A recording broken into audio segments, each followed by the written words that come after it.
Hello, my name is Andrea Miles, and on behalf of the Stennis Center for Public Service, it's my pleasure to welcome you to our video series on congressional debate. The Stennis Center is a bipartisan legislative branch agency created by Congress in 1988 to promote and strengthen the highest ideals of public service in America. The mission of the Stennis Center is to attract young people to careers in public service, provide training and development opportunity for senior congressional staff, members of Congress, and other public service leaders across the United States. The Stennis Center supports congressional debate because it develops an awareness of the challenges and rewards of public service as students build skills that may someday be applied in a public service career and learn tools to help them participate in civic engagement activities in their communities. Today, you'll learn about parliamentary procedure and presiding. This knowledge will make you not only successful in congressional debate, it will also allow you to observe real congressional meetings and understand their processes. We hope this video series provides you an opportunity to learn more about congressional debate and become a successful participant in student Congress and beyond. For more information on the Stennis Center and congressional debate, please visit our website, www.stennis.gov. Welcome back to our video series on congressional debate. I'm Mia Robertson, Speech and Debate Program Assistant at the Stennis Center for Public Service. And I'm Brett Harvey. I am the debate coach here at Mississippi State University. So up till now in this series, we have been focusing on the substantive parts of congressional debate. The researching, the actual floor debating, the writing of the legislation. And that's because for most judges, these are the most important things that you do in terms of how you get ranked. But there is another factor in student Congress, the procedural factor, that is frankly almost as important, and it's something you really need to know. And so today what we're going to focus on is the way we address those procedures, in other words, parliamentary procedure. Parliamentary procedure is the rules for making decisions within the chamber. Parliamentary procedure is what helps the chamber run like a well-oiled machine. And whereas congressional debate is more about common sense and persuasion, parliamentary procedure is more about technical questions and technical issues. So things like, how do I make a motion? Does my motion require a second? Does it require a vote of a supermajority or just a majority, right? Parliamentary procedure helps to answer those technical questions. And if you want to be a well-rounded congressional debater, or frankly, if you just want to avoid getting called out for making a silly mistake, it's pretty important that you understand parliamentary procedure. And later on, if you want to try your hand at, say, for example, being a presiding officer in the chamber, you're going to need to be a real expert on parliamentary procedure. Presiding is a great way to contribute to the success of student Congress, and frankly, it's also a good way to win awards because in most cases, a good presiding officer is going to tend to rank pretty high on the ballot and have a good chance at winning awards. So because of that, we're going to divide this video up into two parts. The first part is just the basics of parliamentary procedure. In other words, a survival guide for people who might want to focus a little bit more on the debating side of things, but still want to know enough that they can be competent and capable and not worry about embarrassing themselves. And then secondly, we're going to have a more in-depth look at some of the things you need to know if you want to try your hand at being a presiding officer and be successful in that role. So we'll just begin with some parliamentary procedure basics. So parliamentary procedure in congressional debate is typically based on these guidelines by the National Speech and Debate Association, the NSDA, which are a slightly simplified version of Robert's Rules of Order. Now, the NSDA rules are summed up in this very handy chart, and once you get the hang of things, you'll get very familiar with this chart and parliamentary procedure itself, but when you're first starting out, it can be pretty intimidating, so we're just going to walk through the chart step by step. So at the very beginning of every congressional session, there are a few basic procedural steps that you have to follow every time, sort of like a computer booting up. These are just sort of automatic. And the first one is the parliamentarian is going to accept nominations for a presiding officer. You cannot have a student Congress session without a presiding officer. At some point, after one or more people have been nominated, there will be a motion to close nominations. Depending on the place in which the tournament's occurring and the norms there, the candidates may or may not have a chance to give a very short speech about their qualifications. You will vote, you will elect a presiding officer, and then you will move on. And once that presiding officer is elected, the first thing that he or she should do is open the floor for docket nominations. Now, different tournaments handle this in very different ways, but typically a docket is just going to look like a collection of 4 or 5 pieces of legislation and the exact order they will be debated in. Now, a good docket is going to have legislation on a variety of subjects. So, for example, a mixture of foreign policy, domestic policy, economic issues, social issues, whatever, right? But it's also going to focus on the legislation that is going to be most debatable. Like we said in our video on writing legislation, if a bill or resolution is so obviously right and good that there's no downside to it, it's probably not a great candidate to debate in a congressional debate session. It might be good for the United States Congress, but it's not really a good topic for debating, right? So if you're interested in having your docket adopted, number one, as we've said before, write a debatable piece of legislation if you want it on there. But number two, in terms of getting the docket accepted, it really is important to reach out and talk to your colleagues, your fellow senators and representatives in the chamber beforehand. Now, this can involve talking to them online, right, in a group to try to set the docket before you ever arrive. It can involve talking to them before the session starts. But by the time the session has actually been gavelled in and we're starting this process, it's really too late to have these discussions about what you want to have in these negotiations that are so important to developing a good docket. Once you're done electing the presiding officer and choosing a docket for debate, pretty much you're leaving the harbor and heading out to sea. The rest of the procedural decisions are really up to you as a chamber.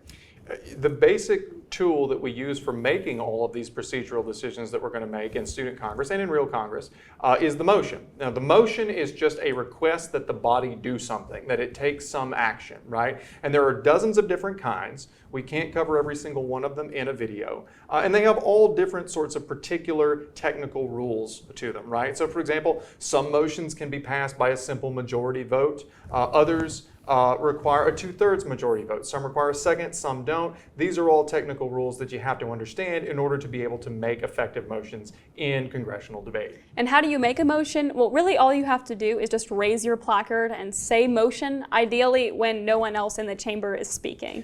Yes, but there is more to it than that, right? Because at most congressional debate tournaments, there is an expectation that unless there is an emergency, right, motions should be made at a regularly scheduled point in the debate, which is after 2 debate cycles, right? So at most tournaments you go to, there is a norm in which you will have 2 cycles, an affirmative and a negative, that's 1 cycle, and then another affirmative and another negative. And after that happens every time, the presiding officer will normally call for motions. Now, this can be a little different at different places, but typically after 2 cycles, there is a call for motions.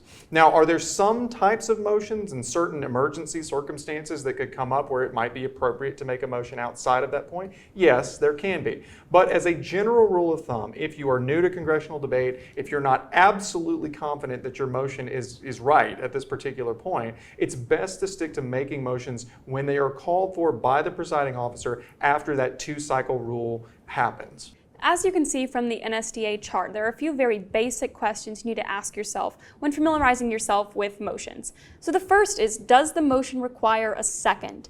A second is basically just an indication that someone else in the chamber agrees with you or is in favor of the motion. So whenever a motion that requires a second comes up, the PO will ask, do I hear any seconds?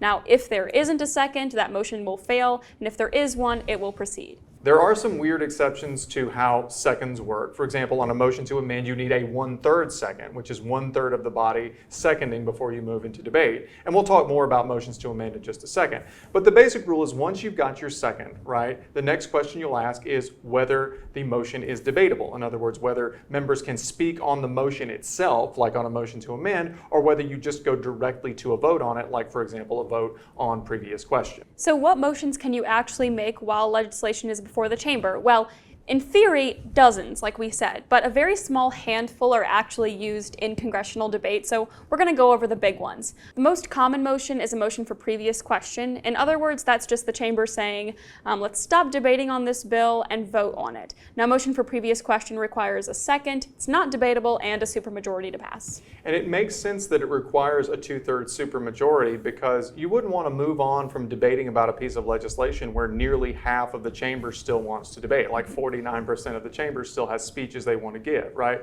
The biggest point of advice I can give you about previous question is to be considerate in how you use it, right? If you've still got a couple of people who have been standing up time and time again and trying to get their speeches in, and one more cycle will allow them to do that, one more set of speeches, right? Calling for previous question is considered really bad form. Now you might think, it's to your advantage to try to basically move on as soon as you've been able to speak, but in the long run, judges, parliamentarians, and your colleagues in the chamber are going to frown on that. So only use previous question really when it's clear that the debate has either stagnated and become repetitive, or everyone has had a chance to speak.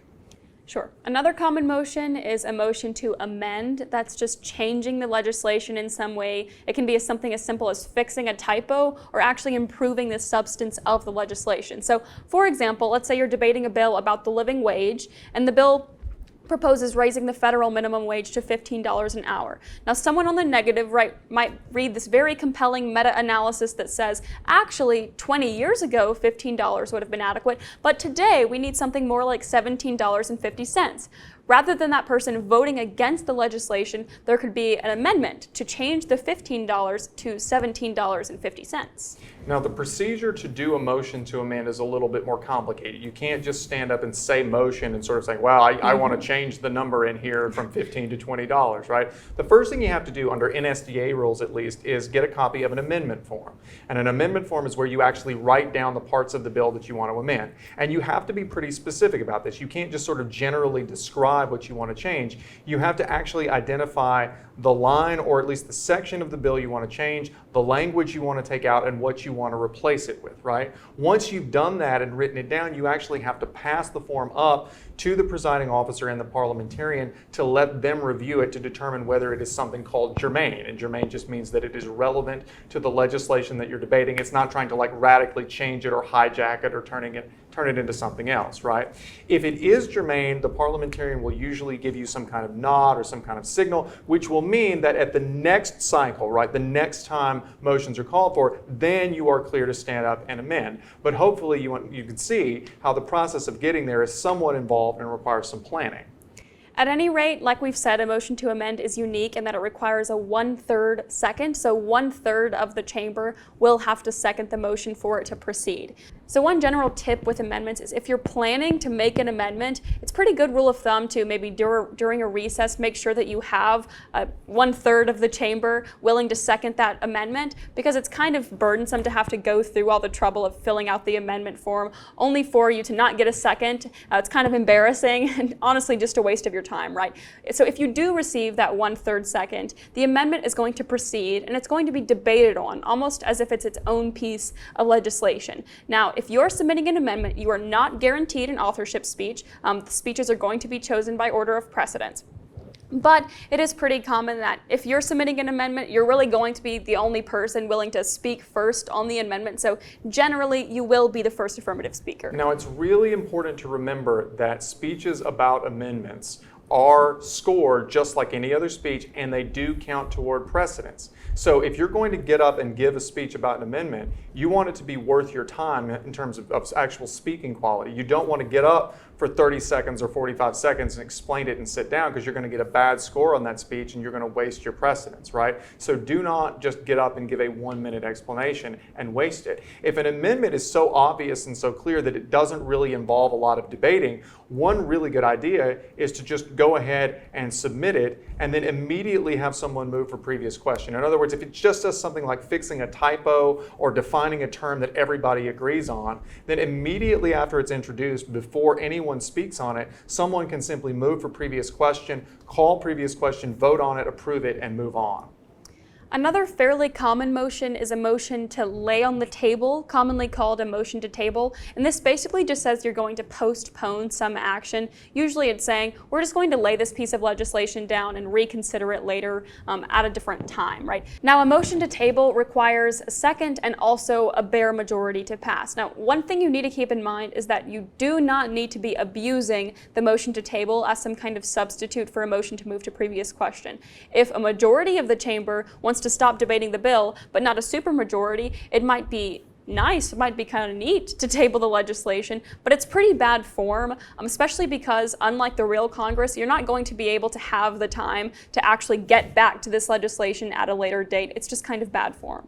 Yeah, so when might tabling a piece of legislation be appropriate? Well, maybe if there is some real world circumstance where a delay might be beneficial, right? So for example, if it becomes clear in the debate that something is actually about to happen in the real world that might be determinative for this particular piece of legislation, you might want to table it. So for example, if you're debating whether to sanction China, and we learn that next week there's going to be a summit with China where these issues will be discussed, you might want to use a motion to table as a symbolic way of saying, we're not prepared to pass this yet, but we're also not prepared to fail it, right? We want to see what actually happens, right? That might be a good reason to table a piece of legislation. But even then, you want to be careful. If it made its way on the docket, people prepared to debate it, right? You don't want to use this as a means of cutting off debate when huge numbers of people still want to debate it.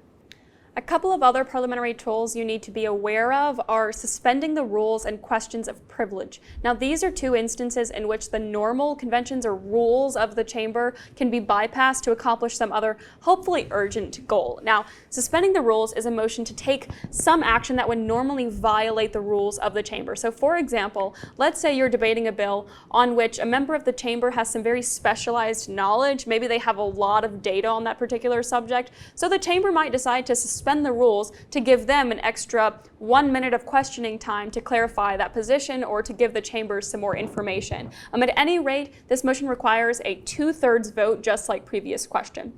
Now, you need to be very careful with suspending the rules, though it can sometimes be advantageous. POs and parliamentarians can often be very reluctant to allow this to happen, and also certain tournaments might even restrict what rules can be suspended and when they can be suspended. So this is a motion you should be using very sparingly, and you want to be really confident that it's actually necessary or urgent to accomplish a goal. Now, in addition to suspending the rules, a much more common way of getting around them is a motion regarding personal privilege, or just a point of personal privilege, how it's usually referred to. This just allows someone to very briefly do something that is outside the normal rules of the chamber. So, for example, if a member of the chamber wants to very briefly address the session, say for 15 seconds or so, and suggest that they move quickly to the next piece of legislation due to time constraints, they might ask to be allowed to do that for like 15 seconds through a point of personal privilege, right? Now, at some tournaments where a chamber is considered a closed chamber, right, people can't come and go at will, you actually need to make a point of personal privilege to enter or exit the chamber. So you might want to check on that and determine whether you have an open or a closed chamber to see whether you need to ask for personal privilege to come in or to go out. But basically, unless you have to use a point of personal privilege for that purpose, you should use them very sparingly and only when there's a really good reason to use it. Chambers where people are frequently trying to interject their thoughts or speak to the chamber kind of out of order briefly can often get bogged down, and many, again, presiding officers and parliamentarians just don't like it. So now that we've covered the basics of parliamentary procedure, we're going to turn to more of the advanced information you might need to know if you're planning for running for presiding officer. Now, if you're sure that's not your thing, that's fine. But as you get more advanced, you might want to come back and watch the video, because typically good presiding officers can place really highly at tournaments. The single most important thing you need to remember if you want to try to be a presiding officer in congressional debate is the less attention you draw to yourself, the better, right? The PO's job is to keep the chamber humming along as smoothly and as efficiently as possible with as few mistakes as possible. If the presiding officer is highly noticeable and is the star of the show, that is a bad thing, right? The parliamentarian should not have to interject too much, if at all. Motions should be handled correctly and efficiently. Speakers should be recognized quickly. And most importantly, the correct priority according to precedence should always be followed. In other words, the presiding officer should generally be blending into the background, getting in as many speeches as possible, quickly and efficiently, with very little unnecessary delays. They should really only be taking center stage when some procedural or parliamentary procedure issue comes up, which he or she should be able to solve quickly and efficiently and move the chamber along quickly, right? Presiding officers are scored for every hour that they preside, and experienced judges know that good POs make it look very, very easy. So let's talk about some ways that you can make it look easy as a PO. So I have 3 basic tips, and they are be fair, be friendly, and be fast. So let's talk about those tips for presiding. First, be fair. On recognizing speeches, on handling motions, on addressing concerns of the body. They elected you presiding officer because they trust you to be putting the good of the chamber ahead of your own good, ahead of your own school's benefits, or any particular representative. So if you are not committed to being 100% fair in terms of how you call on people, in terms of how you deal with motions, then you really shouldn't be running for presiding officer in the first place. Second tip is be friendly. Student Congress is supposed to be enjoyable, right? We're doing this for fun, right? Nobody's forcing you to. So to the extent you can, the presiding officer does not want to act like a dictator, right? Now, if you have to correct somebody or rule somebody out of order, you want to be direct, you want to tell them why, but you don't want to be unduly loud, you don't want to be a bully, right? If you are corrected on something that you do by the parliamentarian, you should cheerfully accept that correction, thank them for it, and move on to the next issue. And the final tip is that you need to be fast. And of course, you should never put speed over getting things right and being correct, but all things being equal, a PO that can make very quick decisions and move the chamber along efficiently is going to be a better PO. Quick, correct decisions mean more opportunities for speaking and less downtime among the chamber. Now, of course, if you're going too fast and you're just making willy-nilly mistakes and being careless, of course, that's going to cancel out any gains you had. So you need to be going at a steady, quick, but not breakneck pace. Now, in terms of specifics, the single most important job of the presiding officer is recognizing speakers. And like we've talked about previously in this series, we recognize speakers through a system called precedence. Precedence is just the system that we use to try to ensure equity and fairness in who gets to speak and how many times they get to speak. And it works according to a few very simple rules. First, the person who has spoken fewer times is going to have precedence over a person who has spoken more times. So Representative A, who has only given one speech, is going to have precedence over Representative B, who has given 2 or 3. It's pretty simple. Right. Secondly, if you have 2 or more speakers who are tied in terms of the number of times that they have spoken, we're going to break that tie by looking to how recently they have spoken, right? So if A's last speech was number 15 in the session, and B's last speech was 13th in the session, and C's was 17th, then B is going to have precedence because they spoke the least recently. This is a concept, not surprisingly, called recency. And again, it is the tiebreaker for determining who actually gets to speak when you have the same number of speeches. Now, after the chamber has been operating for a while, both the number of speeches and the recency are going to become pretty clear. They're going to show up really clearly on your chart. But at the very beginning of the session, or very early at least, you're really not going to have precedence or recency to rely on because not many people have spoken. So you're going to have to use some alternative method to choose speakers, and as we mentioned, these have to be fair, although you have discretion in the method that you choose. So for example, some POs might use a geographical method. That means literally geographically around the room, they might choose different places, right? So you might say, person from the back speaks, then the front, the right, then the left, etc. You also need to make sure you're having a proper distribution among schools or at big tournaments among different states, right? So just to make sure that every school is getting an equal opportunity to speak and every state the same. Another popular method is the amount of time someone has been standing. And this seems a little arbitrary, but you kind of have to make arbitrary decisions at first. So if somebody pops right up at the very beginning, right, and another person sort of waits and then sort of staggers to their feet, you might pick someone based on the fact that they stood right up and are clearly eager to speak. Another possibility would be how many times you have stood. So for example, if a person has been standing for 3 cycles waiting to speak, you might choose them over somebody who just stood up for the first time.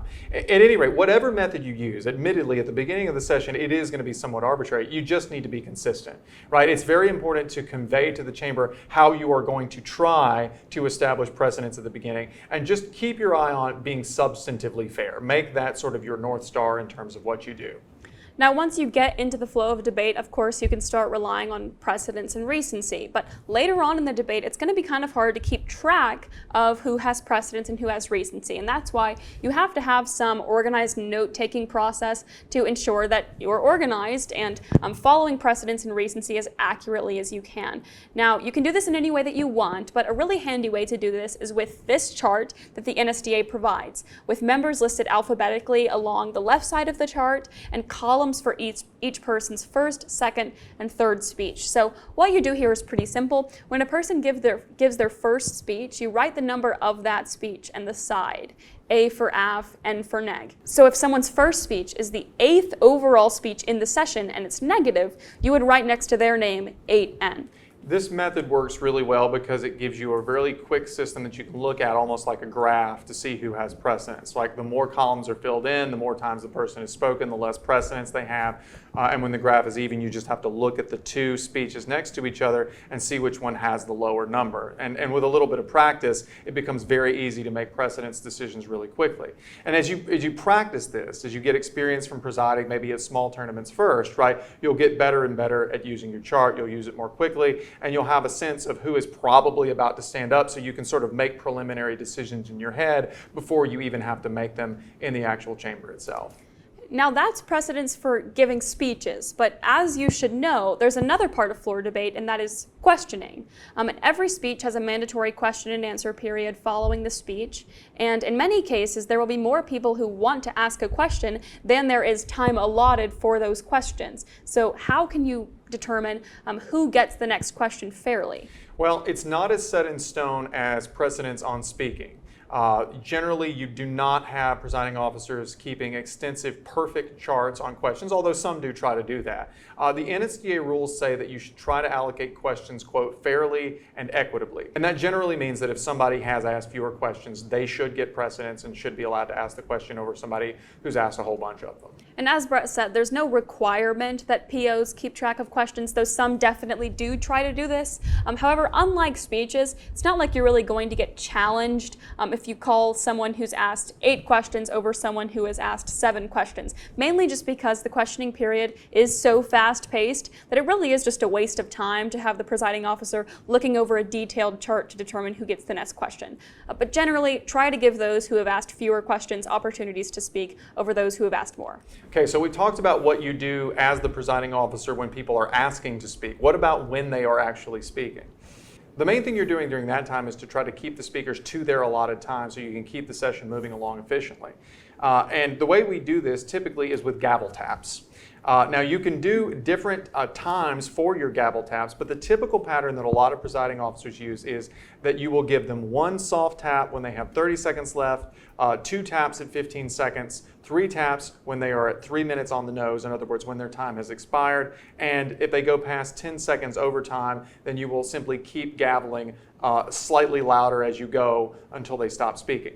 Now, let's be clear.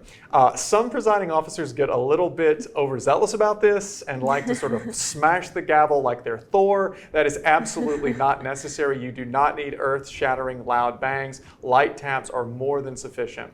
When the speaker is done with their speech, you have an additional role, which is to transition them into their questions and announce their time so that the judge can note it for scoring purposes. Typically, this means saying something like, we are now in line for questions on that speech of 3 minutes and 4 seconds. All those wishing to question, please stand.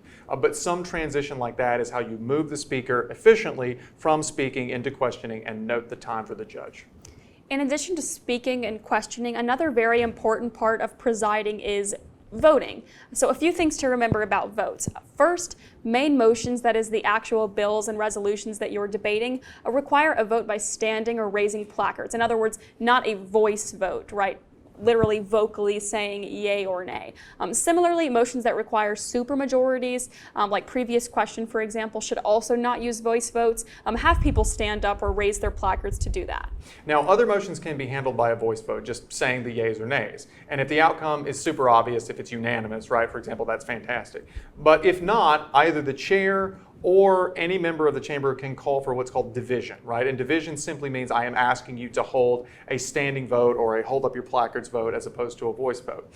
Whether to do this is the decision of the presiding officer, the decision of the chair, but unless it's just obvious, right? Unless it is totally unanimous, right? It's probably a good idea to go ahead and have that standing vote or that vote by showing of placards. Now, in terms of what side actually prevails in any given motion or legislation, we're talking about a majority of people in the chamber voting, not a majority of those voting, right? So for example, if you have 24 people in a chamber, 11 vote yes, 10 vote no, and 3 abstain, that motion would fail because while you did have a majority of those voting, you did not have a majority of the 24 people in the chamber. So if you have any abstentions in votes, those practically count as no votes. Those are the basics of recognizing speakers and questioners and of voting. And frankly, getting these things right is going to make you a good PO. This is what you're going to be doing 90% of the time while you are presiding. The other 10% though can be a little bit more challenging, and this is when you're going to be actually handling motions and procedural questions. Now, we're not going to rehash all of the procedural stuff we talked about earlier, and we're not going to try to go through every single motion and just memorize in the course of a video how you do it. Instead, we're going to offer some tips on how to make the motions process run more smoothly. Now, the first tip is to go ahead and memorize all of the requirements for the motions listed on the NSDA chart, those most commonly used motions. Now, while you certainly should keep a copy of this chart with you while you're presiding, you need to know the basic rules, like a motion to amend requires a 1/3 second, the motion to previous question requires a 2/3 majority, and so on. I know it's technical, but there's just really no way to do it but to memorize it. Second tip would be learn the lingo, right? Learn the language. You're going to sound more confident and more professional if you have professional sounding responses ready to go. So for a really basic example, if you hear someone in the chamber say motion, it's going to sound a lot better if your reflex and you practice saying state your motion as opposed to what do you want, right? The NSDA actually has a really good cheat sheet that we're going to link to that has some of the language that you can use in responding to these, so make sure you take a look at that. Third, you need to be explaining your procedures as soon as you start presiding. So for example, tell the chamber what gavel taps you'll be using to keep track of time during their speeches. Tell them if you'll be calling for motions after X number of cycles of debate. If you have been given any specific points, like things about time from the parliamentarian, you also need to share those with the chamber. And this is a really good opportunity for you to set the tone of being authoritative with the chamber, but also very friendly. So for example, consider very little minute differences. Something like, instead of saying, after 10 seconds, I will gavel you down until you stop, you could say something like, after you've exceeded the 10-second grace period, unfortunately, I will have to begin gaveling you down. Fourth tip is to make sure you check the tournament invitation and rules for any tournament-specific rules, right? As the PO, you are expected to be the expert, right? Members of the chamber might get by without knowing these things. You can't, right? So Student Congress is a little unique in that every tournament may have somewhat different rules. They don't do this with public forum debate, generally speaking, or Lincoln Douglas debate, generally speaking. So if they do have these little variations, you want to know what they are. So for example, little differences like, are we allowing direct cross-examination or do we have more traditional cross-examination? Are there any time limits, for example, on specific pieces of legislation? Do we reset precedents after every session? In other words, we move to a new session, do we reset the precedents that everyone has? Make sure you're up to speed on those when you arrive, right, so that you can convey confidence, because again, everyone in the chamber is expecting you as the presiding officer to be the expert. That concludes our video on parliamentary procedure and presiding, and with it, all of our basic tips and strategies for competing in congressional debate. We guarantee you that after watching this collection of basic strategies, you will be perfectly equipped to walk into your first congressional debate round and be successful. And while these tips will make you a good debater, the focus of our final video is going to be turning you from a good debater into a great debater with some advanced tips for succeeding in Student Congress. So we hope to see you there.